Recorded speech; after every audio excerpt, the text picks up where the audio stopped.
Elle va nous raconter les expériences de 14 jours dans le séjour des morts. Elle va détailler sa visite aux enfers, les différents départements.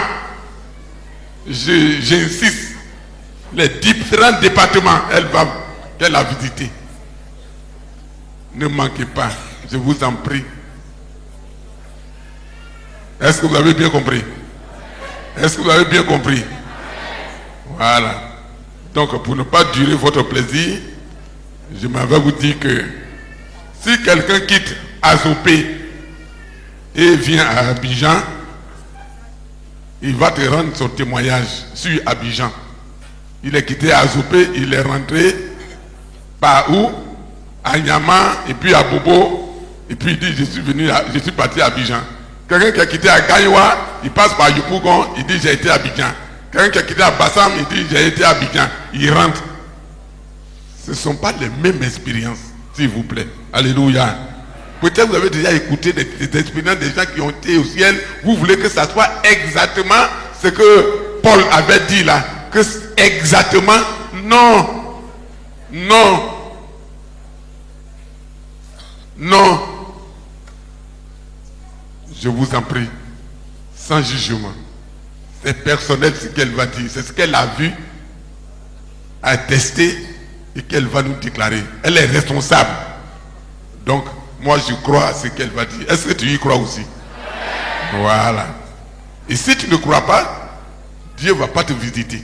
Mais si tu crois tout simplement comme un enfant, tu seras débordé et la gloire de Dieu va descendre sur ta vie. Ça sera extraordinaire. Alléluia. Comment est-ce que la gloire de Dieu est descendue sur elle? Elle va nous dire ce soir. Mais je vous en prie, Dieu là, il ne fait pas exception des gens. C'est les femmes togolaises, il envoie sa gloire sur eux. Les femmes ivoiriennes, les Ivoiriens, la gloire de Dieu peut descendre sur toi aussi. Voilà. Est-ce que vous avez bien compris? Est-ce que vous avez bien compris? Je vous en prie, nous demandons à la sœur Aïkoui Gracia.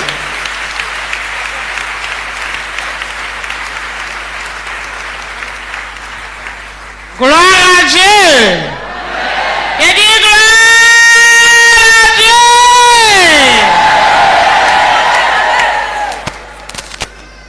Nous rendons gloire au Seigneur parce que nous sommes au deuxième jour de notre programme. Alléluia. Et je crois que après avoir terminé ce programme, tu ne seras pas toujours la même personne.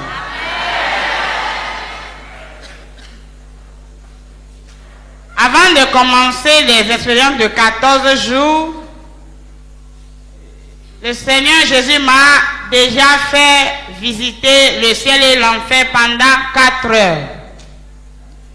Tout ce que tu vas écouter maintenant, ce n'est pas encore dans les 14 jours. J'ai fait d'abord une expérience de 2 heures au ciel. Et après 2 heures encore en enfer. Et après cela, j'ai commencé les 14 jours. L'enfer et le paradis est réel. Le paradis et l'enfer existent. Le paradis et l'enfer est bien réel. J'affirme toujours ces 2 mots parce que avant, moi aussi, je ne croyais pas tellement. Ma foi n'était pas chaude pour ce qui concerne l'enfer et le paradis. Excusez-moi, hier, je vous avais raconté ma vie.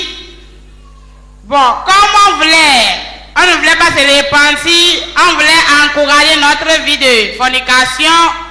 Là, je faisais compagnie des gens qui disent que l'enfer et le paradis n'est pas réel. Excusez-moi, les témoins de Jéhovah. C'est mes amis, parce que eux, ils me disent que l'enfer, le paradis n'est pas là, et puis tout se paie ici-bas. Puis moi aussi, j'étais fière. Après avoir fait cette expérience, j'ai dit que tout cela n'est pas vrai. L'enfer et le paradis est bien réel. C'est pourquoi je le dis de toute ma personnalité, de toute mon âme. Tu crois ou tu ne crois pas, c'est déjà là, c'est bien réel. Il était arrivé au mois de mars au Togo que l'église baptiste Ebenezer priait chaque soir. Comme vous aussi, vous avez commencé un moment de 40 jours de jeûne. C'était comme ça, c'est des prières du soir. Et la requête est que le Seigneur sauve des âmes au Togo. Que des âmes se répandent. C'était ça la requête. Ils ont commencé la prière à partir du 1er mars. Moi, je ne faisais pas partie du groupe d'intercession. Moi, je suis la responsable du microfinance qui est dans l'église. Et là, ils ont prié jusqu'au 25. Et le 25 là, c'était un lundi. Ces moments aussi étaient les moments de Pâques. Le lundi là, j'ai déjà fini mes travaux du soir. Je devais rentrer à la maison. Avant de rentrer, je dois charger une commission au pasteur dans le groupe. Et là, j'ai déjà fermé la porte et je me suis approché du groupe pour charger une commission au pasteur. Et c'est là que j'apprenais que demain, nous allons aller prier quelque part. Nous allons aller prier dans un champ. Comme je l'avais dit hier, l'église baptiste Ebenezer avait un camp de prière. Et chaque mardi, les gens venaient pour des requêtes de prière. Mais les intéressés, le pasteur se disait que nous voulons bien préparer la Pâque. Nous ne voulons pas que les gens nous dérangent. Pour cela, nous allons nous réfugier pour bien prier, pour bien préparer la Pâque. Bon, je ne sais pas ce qui m'est arrivé. Quand j'ai appris la nouvelle, ce que je devais dire au pasteur, j'ai oublié.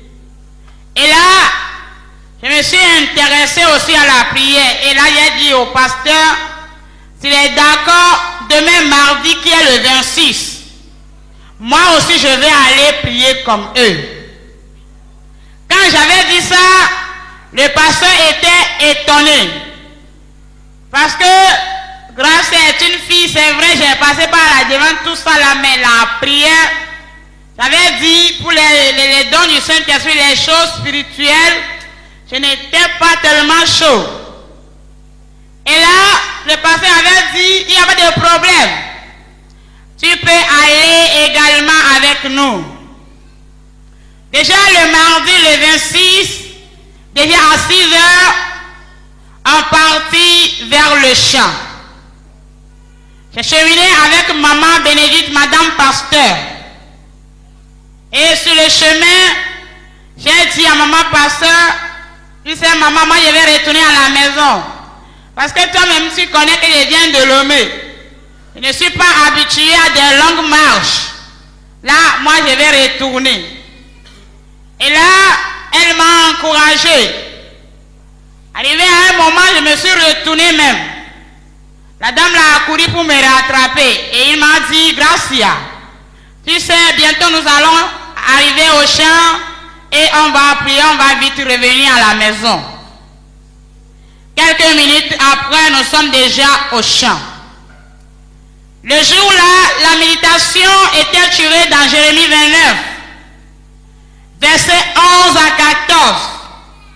Là, Dieu dit, je connais les projets que j'ai formés pour vous. Projets de paix et de bonheur. Après la méditation, le pasteur nous demanda de prier. De prier pour le Togo. De prier pour la paix au Togo. J'étais sous un arbre avec une madame. On était couchés ensemble sur un pan. Excusez-moi, la dame là, elle est prophétesse. On pria jusqu'à arriver à un moment, le Saint-Esprit a commencé par manifester la dame. Elle s'exprima en d'autres langues que je ne comprends pas. Moi, je ne comprends rien. Alléluia. Et là, je l'ai touché, j'ai dit, madame, tu sais, tu n'es pas seule ici. Gloire à Dieu. Tu n'es pas seul ici. Je suis à côté de toi. Tout ce que je te demande, c'est de faire doucement pour que tu ne tombes pas sur moi. Elle faisait toujours la chose. J'ai dit, madame, toi-même tu me connais. Si tu te rases, si tu tombes maintenant sur moi, le Saint-Esprit là même va te quitter maintenant.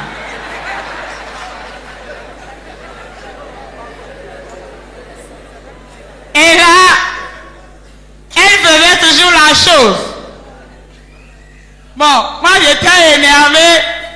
Le panier était à moi. J'ai pris le pain d'une manière violente et j'ai fait tomber la dame là par terre. Et quand j'ai parté, la dame là m'a dit quelque chose. Elle a ouvert les yeux, elle m'a bien regardé.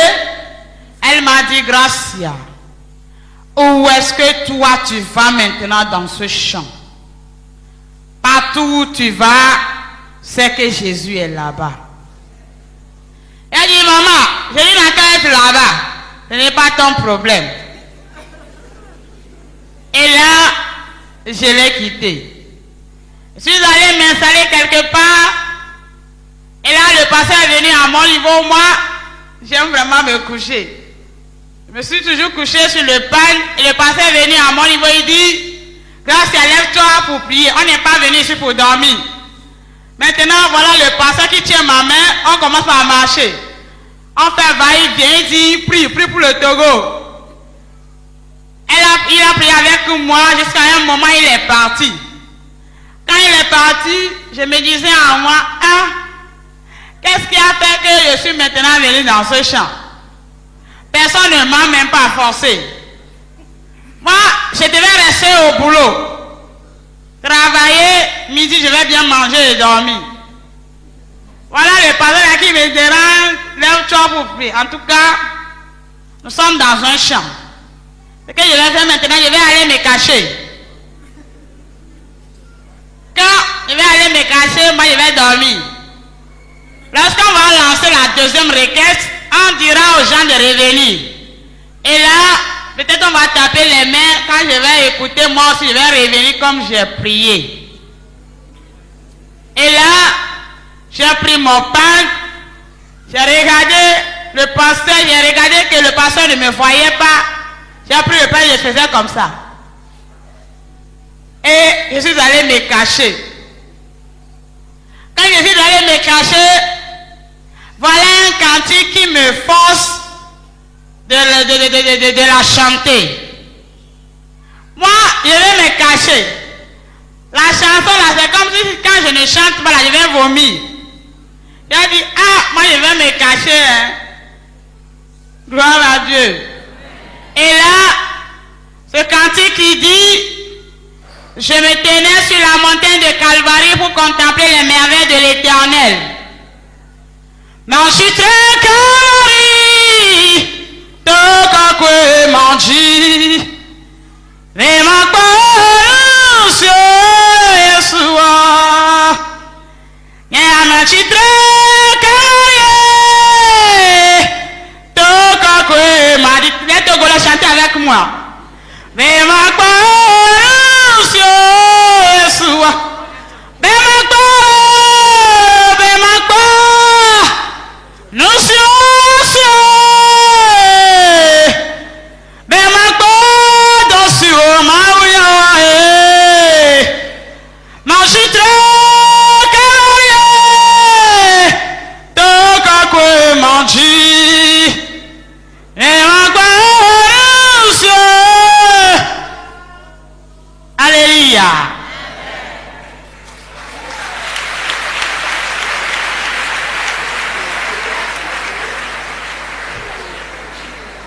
Merci beaucoup à mes mamans togolais qui ont chanté avec moi. Et là, j'ai fredonné ce cantique à plusieurs reprises. Quand je voulais même arrêter, la chanson refusa de s'arrêter. J'ai chanté jusqu'à un moment, j'ai terminé. Quand j'ai terminé la chanson, j'ai remarqué que il y a une lumière qui venait d'en haut qui s'est projetée sur moi. Bon, je me suis rendu compte que la lumière là n'a rien à voir avec le soleil qui nous brûlait dans le champ. Parce qu'en ce moment, le soleil était vraiment au tympan, le soleil nous brûlait. Mais la lumière là n'a rien à voir avec le soleil. Et là, j'ai levé mes regards pour regarder ce qui se passe. C'est là où j'aperçois deux personnes. Ce n'étaient pas des blancs ni des noirs. Des très belles créatures. Les personnes là qui avaient des ailes, qui étaient habillées dans une robe blanche jusqu'aux pieds. Mais ce qui est bizarre, les personnes là rayonnaient. C'est des très belles créatures. C'est vrai, on dit un ange de Dieu, je n'ai jamais vu un ange. Même pas dans mon songe. Et là, je suis une personne, un être humain. J'ai commencé par crier. Je disais, je ne veux plus me cacher. Ne m'attrapez pas, je criais. Je courais. Je disais, venez me secourir. Quelque chose voulait m'attraper. Là, ce qui est bizarre, moi-même je courais, mais ma course tournait seulement en rond. Je courais, mais je suis toujours sur place. Là, les personnes venaient comme ça. Je disais, oui, je ne veux plus me cacher, pardon. Mais les gens descendaient du ciel.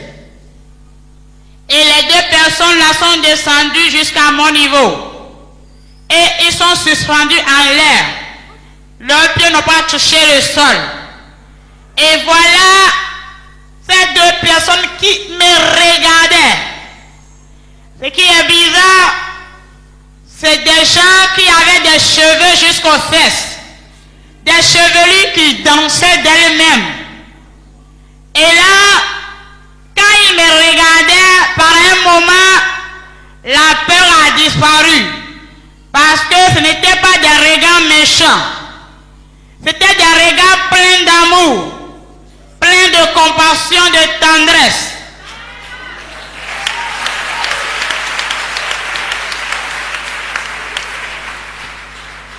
Ah, là, je me disais à moi, ce n'était pas des gens qui allaient me faire du mal, mais de très belles créatures que je n'ai jamais vues dans ma vie. Ce qui est bizarre, les deux anges ont parlé. La voix de quelqu'un n'a pas dépassé l'autre. Deux personnes ont parlé au même moment. Mais j'ai écouté seulement une seule voix. Une voix très douce.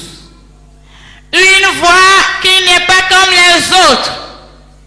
Une très belle voix dans notre langue maternelle qui me dit Gracia.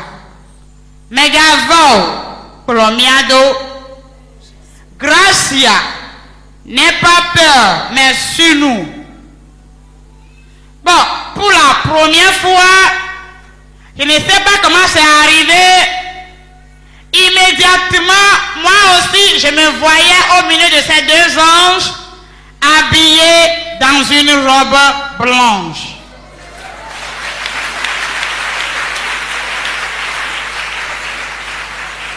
Et là, on a commencé par monter vers le ciel.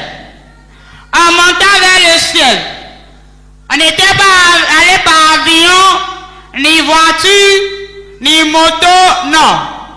On montait comme ça vers le ciel. On traversait les nuages. Je voyais les belles paysages et le voyage devient intéressant. On a monté monter jusqu'à arriver dans une ville très belle.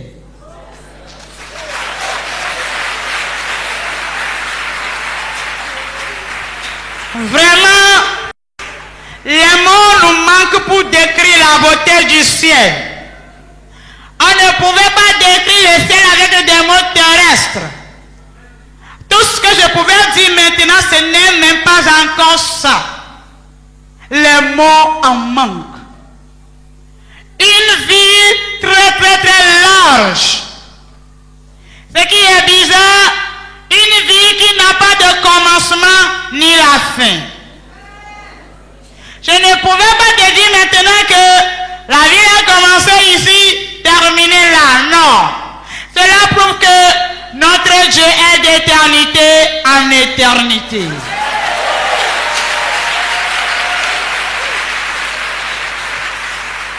Et là, ce qui est tellement bizarre, tu verras de jolies routes. Des routes tellement larges, bien dorées. Je ne parle pas des sales goudrons de Yopougon. Alléluia. De jolies routes. Ce n'était pas des pavés ni des goudrons. Les routes étaient fabriquées avec une matière qui valait plus que l'or. Avec des pierres vraiment très précieuses.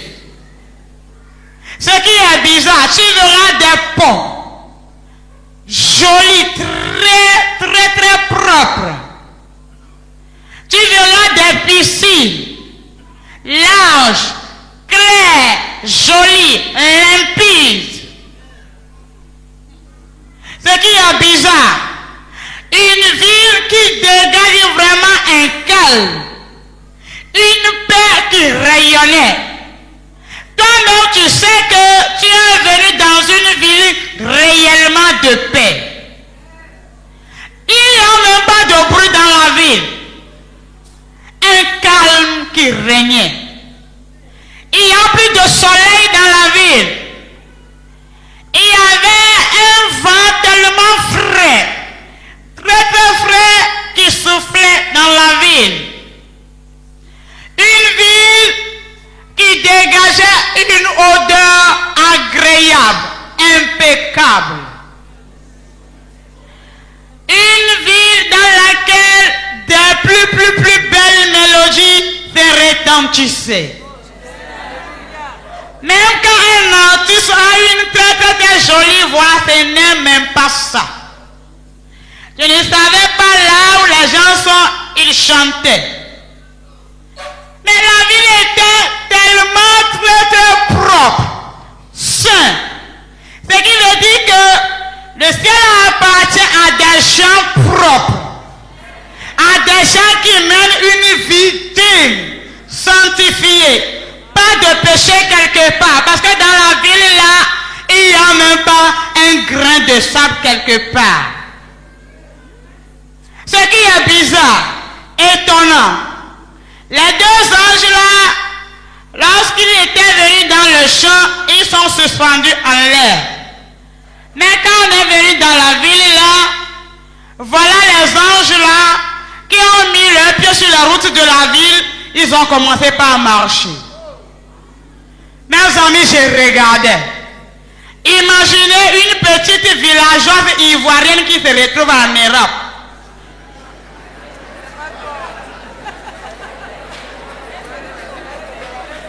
Gloire à Dieu. La manière elle peut regarder. C'est comme ça que je regardais. Je ne pouvais même pas savoir que le ciel est tellement réel comme ça.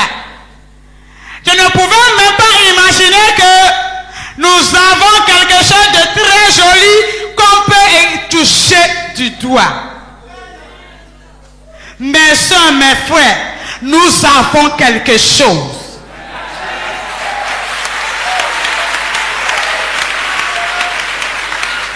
Nous avons une demeure éternelle. Jésus a dit, moi je m'en vais pour vous préparer une place. Jésus nous a préparé quelque chose. Nous avons quelque chose. Nous avons une place. C'est pourquoi toi qui es tellement découragé, fortifie-toi maintenant. Toi qui ne sais plus quoi faire, sois fortifié maintenant. Quand les situations durent, les calamités, les problèmes vont arriver, ma soeur, réjouis-toi. Dis à ton âme, mon âme, je me réjouis. Parce que je sais que moi, je suis un voyageur. Je suis un pèlerin de voyage. Bientôt, je vais rentrer.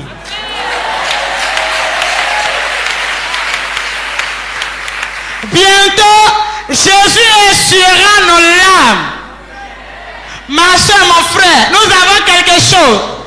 Fais tout. S'il y a un sacrifice, un prix à payer, fais tout pour être candidate du ciel.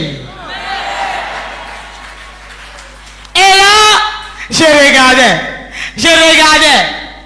Et j'ai demandé aux anges, qu'est-ce qui se passe? Moi, je ne comprends rien. Où nous sommes? Et les anges là qui me disent, Gracia, tu sais, nous avons reçu la recommandation depuis Jésus. Jésus nous a recommandé de venir travailler avec toi. Nous ne voulons pas que tu nous poses beaucoup de questions. C'est que nous te demandons, prends ton temps pour regarder tout ce qui est ici. Prends ton temps pour les admirer. Mais tais-toi pour nous accompagner. Et là, je les suivais. Mais je n'arrivais jamais à les rattraper parce que je regardais. Nous voilà devant quelque chose. Nous voilà devant 3 personnes. Des très belles créatures. Là, les personnes là, moi, je les appelle les vieux jeunes. Premièrement, je les appelle les vieux parce que c'est des gens qui avaient des barbes jusqu'ici. Mais ce qui est bizarre, ce qui est étonnant, c'est des gens au ciel comme des adolescents de 15 ans. C'est des gens très jeunes. Et là, quand je les regardais, je dis, ah, quelles sont ces belles créatures? Et voilà les anges là qui me répondirent, Gracia. Ces belles créatures que tu vois, ces 3 personnes que tu vois, c'est Abraham, David et Élie.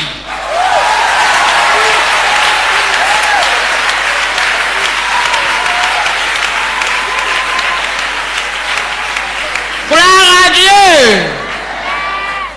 David était au milieu. Mais c'est des gens au ciel comme des gens qui ont 15 ans. Ils ne sont plus vieux là-bas. Ils sont tellement fraîches, jolis dans leur robe blanche. Et là, derrière ces 3 personnes, tu verras une foule. Mais ce qui est bizarre, si tu vois une femme dans la ville, elle est tellement belle. Tu vois un homme, il est tellement beau. Il n'y a plus de vieux ni de vieilles dans la ville. Tout le monde est jeune, fraîche. Alléluia. Là, je regardais. Ce qui veut dire que même quand tu as 200 ans avant de mourir là, tu vas au ciel, tu seras tellement jeune. Là, on ne vieillit plus. Et on continuera le chemin ensemble. Nous voilà devant des maisons. Des maisons inachevées. Tu verras des cases comme une pièce. Chambre, salon. Maison, étage 1, 2, 3 en allant. Elles sont tous inachevées parce que tu verras certaines maisons, la porte est là, mais la fenêtre n'est pas là. Tu verras certains avec fenêtre, mais sans porte. Il n'y a même pas de couverture. Je ne parle pas de maisons qui sont fabriquées en briques, en alu, en argile, en bois, non. On n'a rien pris d'ici pour construire quelque chose au ciel. C'est des maisons qui étaient fabriquées avec des pierres précieuses.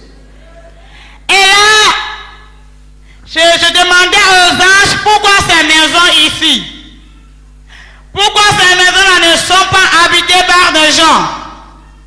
Voilà les anges là qui me répondent, Gracia. Les maisons là que tu vois, les maisons là que tu es en train de voir, c'est vos maisons. Vous qui bouffez des dîmes et offrandes de Dieu. Vous qui volez Dieu dans les dîmes et offrandes. Vous n'étiez jamais fidèles. C'est comme ça que vous avez construit ici. Elle dit, ah, est-ce que moi, je veux voir pour moi? Moi, je veux voir ma maison. J'étais dans l'expérience. J'étais tellement en hâte de voir ma maison. Et quand j'ai dit ça, ce qui m'a étonné, les gens m'ont regardé. Tu veux voir ta maison? J'ai dit oui. Et on voit ma maison. Est-ce que moi aussi j'ai une maison? Ils m'ont regardé tendrement, ils m'ont dit, toi aussi tu as une maison. Tu as quelque chose. Voilà les gens là qui me montraient quelque chose qui n'est même pas case. Alléluia. Ce n'est pas maison, hein? Non. Quelque chose qui est au niveau de fondation. C'est-à-dire, tu poses fondation, tu veux construire. Mais ce qui est bizarre, la fondation même n'est même pas clôturée. Quelque chose de demi. Et là, les gens ils me disaient, Gracia, tu veux voir ta maison, c'est ta maison. Il dit, moi ma maison. Ça ce n'est pas pour moi, c'est pour quelqu'un d'autre. Il m'a dit oui. J'ai dit, comment moi je peux construire ça? Ah, peut-être vous allez tromper, chercher encore. Et là, il me dit, ici on ne se trompe pas. C'est ta maison. J'ai dit quoi? Mes amis, j'étais surprise. J'étais désespérée de voir ma maison. Je croyais voir au moins une pièce au moins. Alléluia. Et là, j'étais tellement étonnée. Et là, les amis là qui me disent, grâce à qui tu es étonné, non? Parce que tu n'es jamais fidèle. Tu volais Dieu dans les dîmes et offrandes. Jamais, tu n'es même pas fidèle. Et puis c'est vrai aussi. Alléluia. Moi j'ai travaillé. À la fin du mois, je suis payé beaucoup. Quand je prends, qu'est-ce que j'ai fait? Comme il y a cahier de gym. Chez nous, on dit il y a cahier de gym à l'église. Quand tu nous donnes, il y a cahier de gym et carnet de gym. Quand on voit un carnet de gym pour toi dans le cahier, on coche. On dit, si tu ne paies pas, quand tu vas te marier, il n'y aura pas colis pour toi. Ou bien quand il y aura funérailles dans ta vie, il n'y aura pas, les gens ne vont pas venir. Ah, pour remplir les lois de l'église, les conditions de l'église, qu'est-ce que j'ai fait? À la fin du mois, quand je prends salaire, je mets 2000 dedans.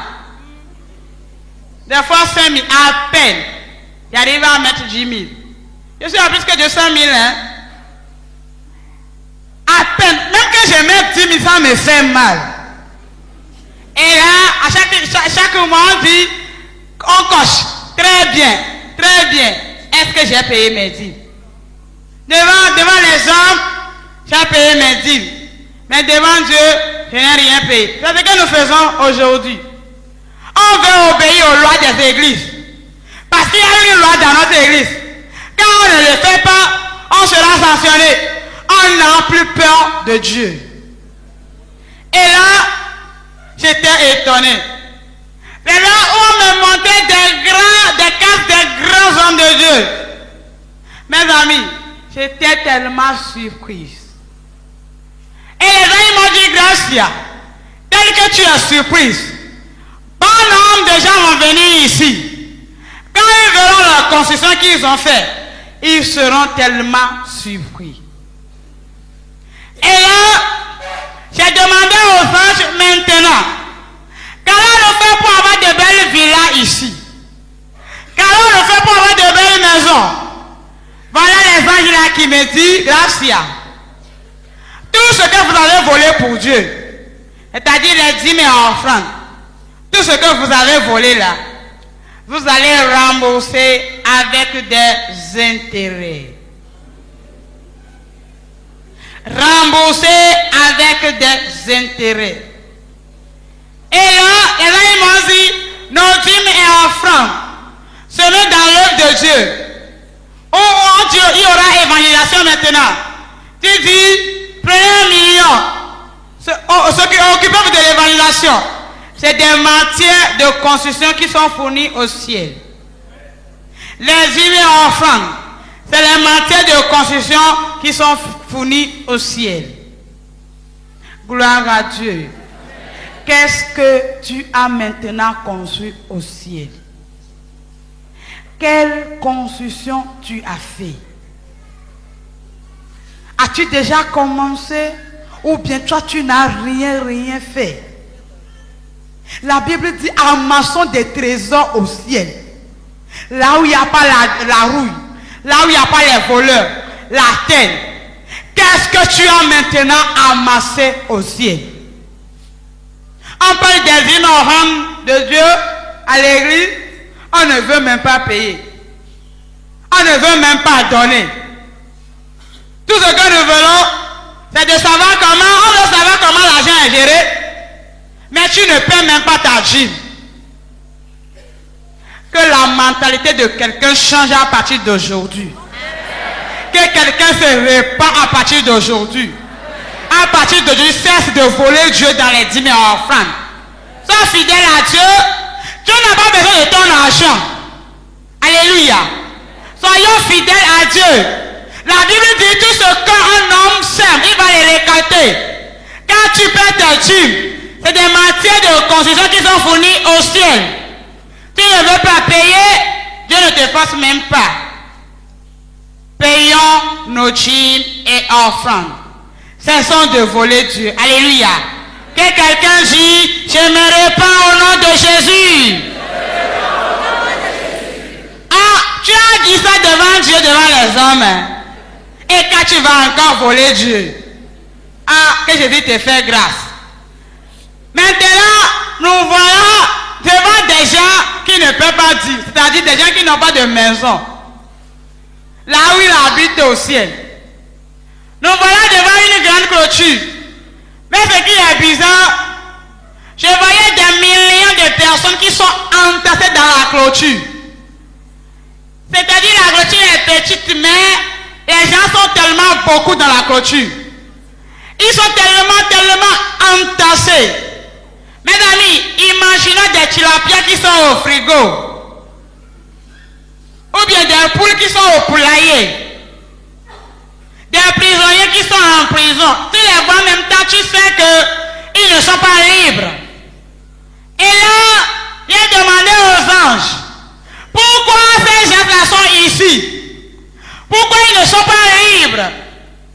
Et là, les gens m'ont répondu que grâce. Parmi cette foule que tu vois, il y a des grands pasteurs,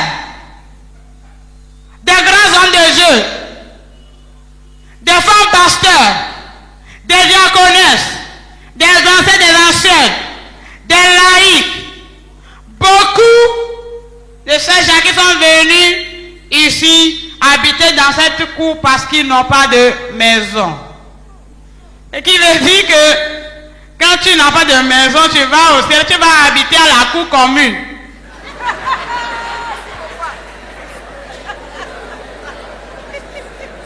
Gloire à Dieu. Qui va rester dans le poulailler?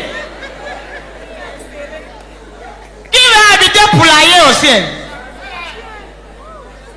Qui va habiter poulailler au ciel? Maintenant, qui veut habiter une belle villa au ciel?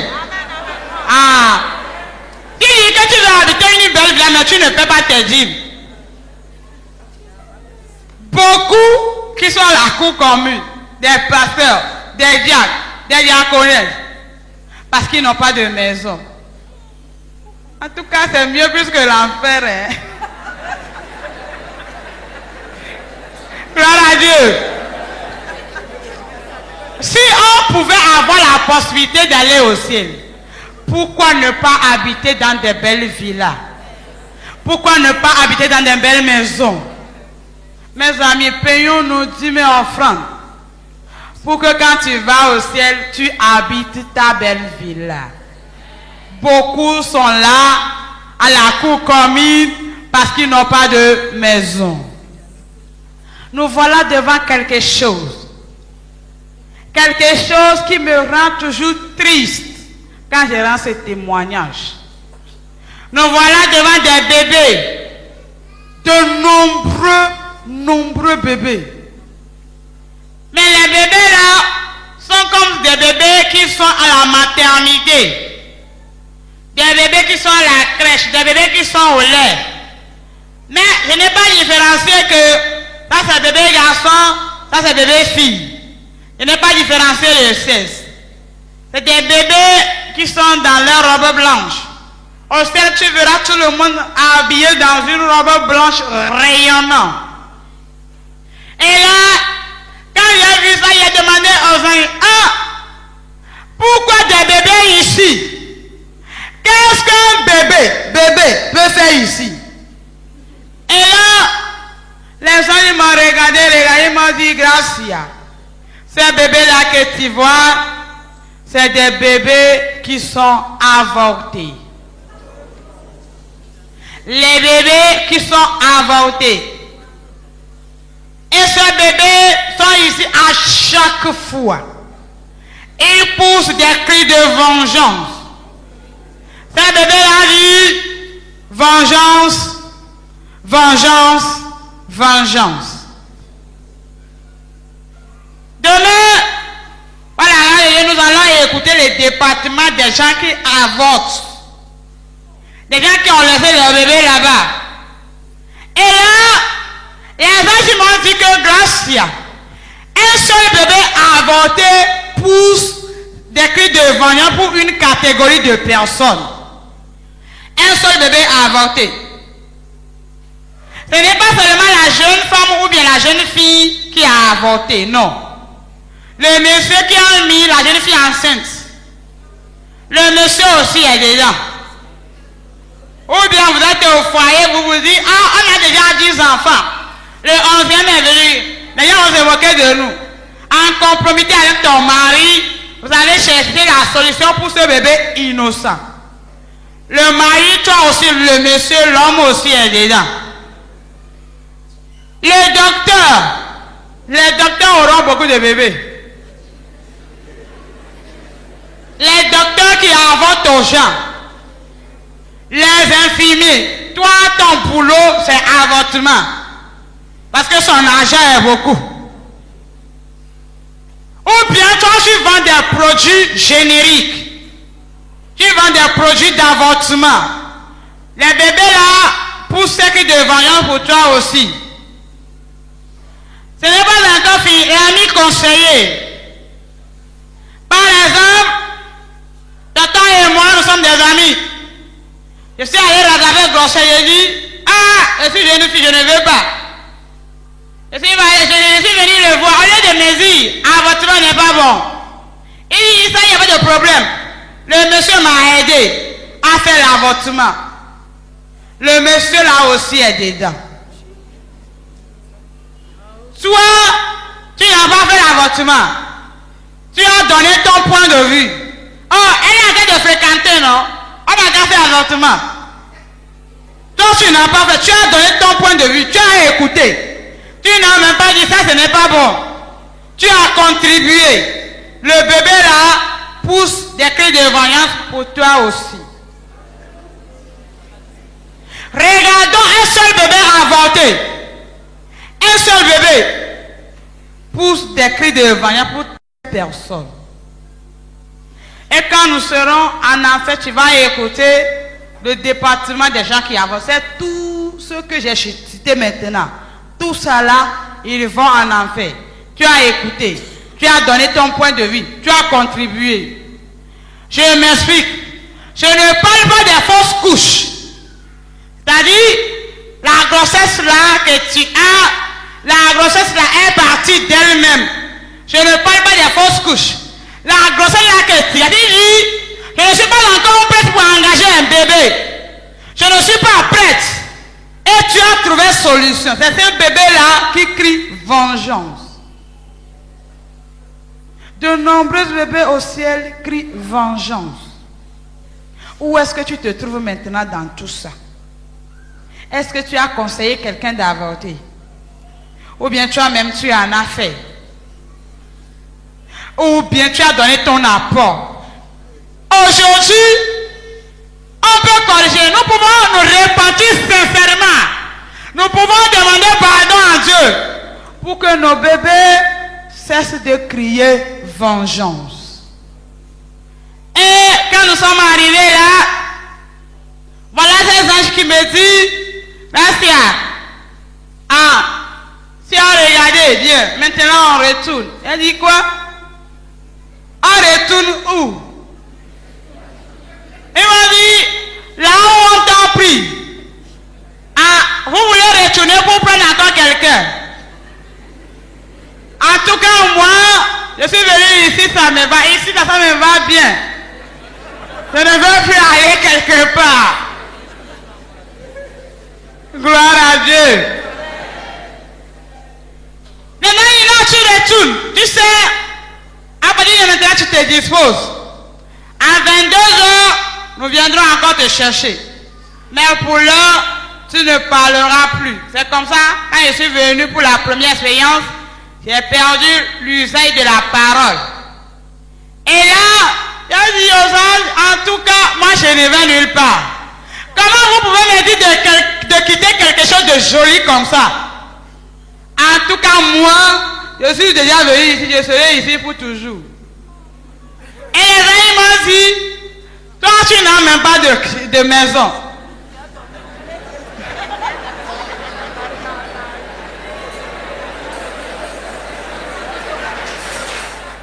Toi tu n'as pas de maison. Tu refuses de retourner. Tu veux rester où ici? Il a dit, moi là je ne veux plus de maison. Je ne veux plus de chambre.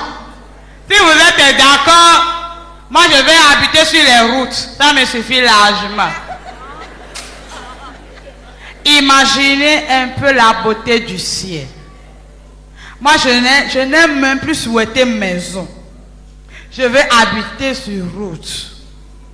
Et là les gens m'ont dit, non, tu retournes. À 22 heures, nous allons encore revenir. C'est comme ça. On a commencé par descendre en bas. De la manière on est descendu, c'est tellement rapide. C'est très rapide de la manière on était allé avant. On est encore venu dans le champ. Et là, ces anges-là, leurs pieds n'ont pas touché le sol. Ce qui veut dire que la terre c'est vraiment remplie de pourriture.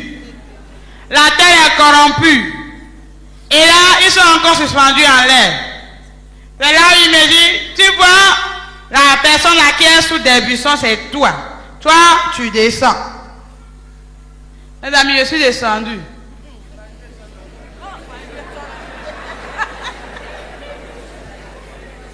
Quand je me suis descendu, je me suis réveillé, je me suis assis là-bas, ça a duré plus de 30 minutes. J'ai réfléchi. Tellement, qu'est-ce que je viens de voir?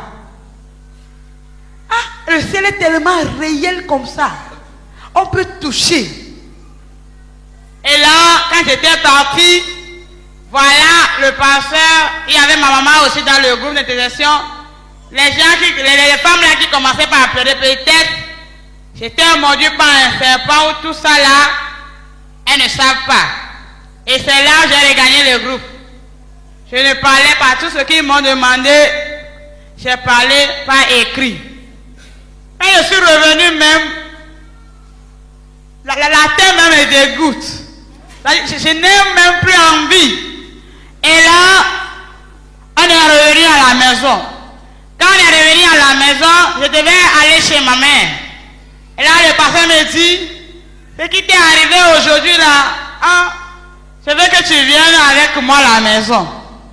Comme les agents ont dit, il va encore revenir te chercher à 22 heures. Nous tous, nous serons témoins. Ça va se passer devant nous. Et c'est pourquoi ces témoignages, et demain, je vais te dire, maman, c'est dans une chambre. Non, c'est public. Les médias, les gens sont venus. Demain, nous allons écouter. Mais ce qui s'est passé à 22h. Déjà à 19h, on a déjà pris les bagages pour venir à l'église. Il y avait déjà les femmes intercesseurs, les diaconés, certains pasteurs de l'église. Et là, notre microfinance se trouvait à l'église. C'est une chambre dans l'église. Comme d'habitude, quand moi je suis venu, je me suis installé devant mon bureau. Il y avait les pasteurs, sa femme, et puis 4 diaconés dans la chambre. Comme la chambre est petite, les autres étaient dehors sur la terrasse. C'est là où j'ai senti les douleurs de la mort. Ce qui se passe quand une personne meurt, les premières réactions, en réalité, dans un homme, qu'est-ce qui meurt? C'est là où j'ai eu les différences. On était dans la chambre.